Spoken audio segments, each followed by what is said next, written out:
Now to one of the biggest anti-cyber crime operations. Authorities in Europe and the United States have arrested 17 people and shut down over 400 websites selling drugs, guns, and false identities. CCTV's Jim Spellman has been following this story. And Jim, these websites operated on a part of the internet known as the dark web. So how is that different than what we use on our computers every day?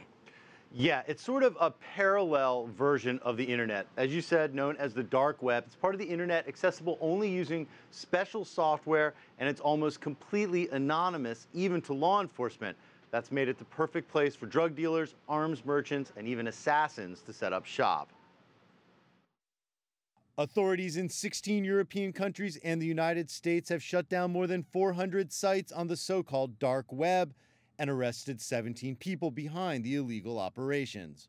The biggest bust was in the United States, where authorities arrested Blake Benthall, a 26-year-old computer programmer known on the internet by the alias DEFCON.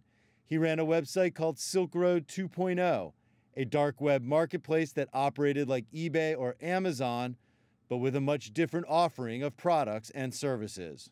And predominantly, it's been all about drugs and false identities. You know, in a lot of the other networks, you've seen things more around organized crime, prostitution, etc., whereas this has been much more transactional.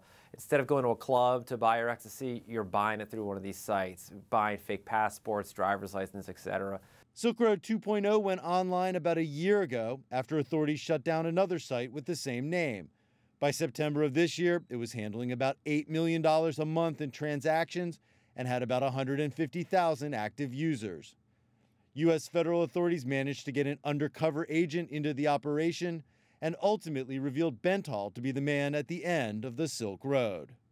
Yeah, they call themselves Silk Road. You know, in this case, they found that single thread. And by grabbing that single thread, they were able to untangle this web and bring them to where they needed to do to make the arrest that they just did. Authorities in 16 European countries worked together with American officials to shut down websites, make arrests, and seize about $1 million worth of assets. Charges including drug dealing and money laundering and could face up to life in prison. These dark websites may involve computer servers in one country, employees in other countries, plus transactions for drugs or other illicit products going on in dozens of other countries.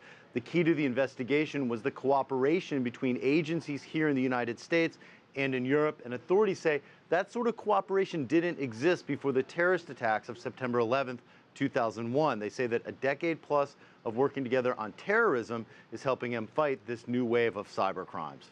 Elaine? And Jim, you know, we have these arrests, but does that mean an end to these dark websites? Not at all. I was on the dark web earlier today, and already there are new sites popping up to fill the void when authorities shut down these 400 or so sites.